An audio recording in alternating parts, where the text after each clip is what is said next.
Often, when I'm working or consulting with teachers or schools regarding a specific student behavior, one of the first two questions I usually ask is, what do you think is the function or reason behind the student's behavior? And based on the experience or history of the staff, they're not always sure of what options they have to choose from. So, in today's video, I'm going to be sharing 6 main functions or reasons why your students might be misbehaving. And just a hint, it's in an acronym, so it'll be really easy for you to remember. Stay tuned.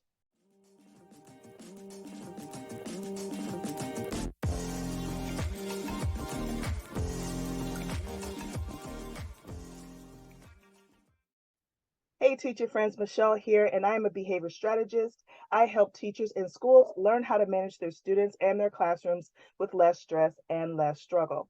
And in today's video, I am sharing 6 reasons or functions of behavior that might be causing your students to misbehave.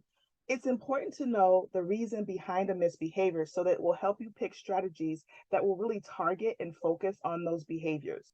So the acronym for the 6 reasons or functions of misbehavior is the word SHAPES, SHAPES.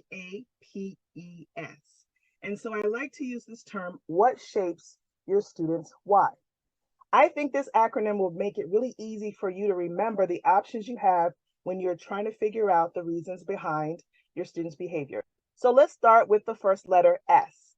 S stands for skill set. So one of the reasons why your student might be misbehaving is because they lack the appropriate behavior or social skills to cope with the situation. For example, if you have a student who is addressing you in a very disrespectful way, it's really possible they don't have the skills to know how to address you any other way. So with this type of student, it's really about teaching them the skills that they need to cope with the situation in an appropriate and hopefully positive way. The next letter is H. H stands for habit.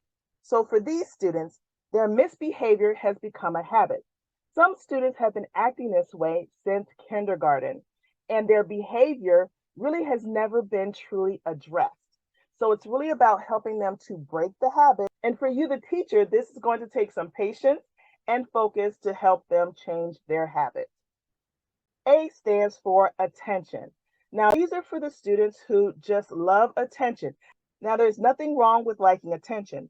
It becomes a problem when the student is willing to misbehave, become disruptive, disrespectful, defiant, or disengaged in order to get attention. So with this student, it's all about teaching them other ways to get attention in their classroom. And I remember when I first started teaching, the only way a student really got a lot of attention is through misbehavior. So I had to change my mindset and also how I did things in my classroom in order to shift things in the right direction. P stands for power and control. Now, there are some people who don't believe that students act out of this function. However, it has been my experience that there are students who want to get power or control over a situation. And for this student, what I found helpful is to give them other opportunities to have power and control by giving them responsibility or other things that they can have ownership of in order to feed that need. E stands for escape or avoidance. So we have students who are willing to do anything possible in order to avoid a situation, an assignment, or even a person. And so they have learned that if they engage in a certain misbehavior, they're able to escape doing something that is non-preferred.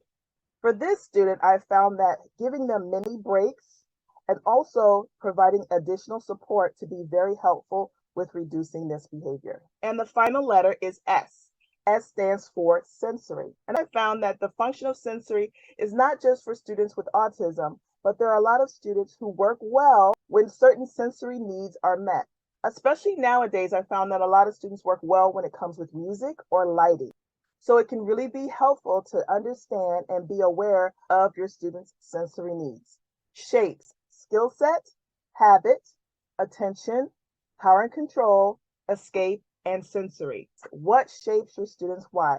This is a simple acronym that you can use as you are observing your students' behavior patterns and figuring out the function or the reason behind your students' misbehaviors. I hope this was helpful. See you next time.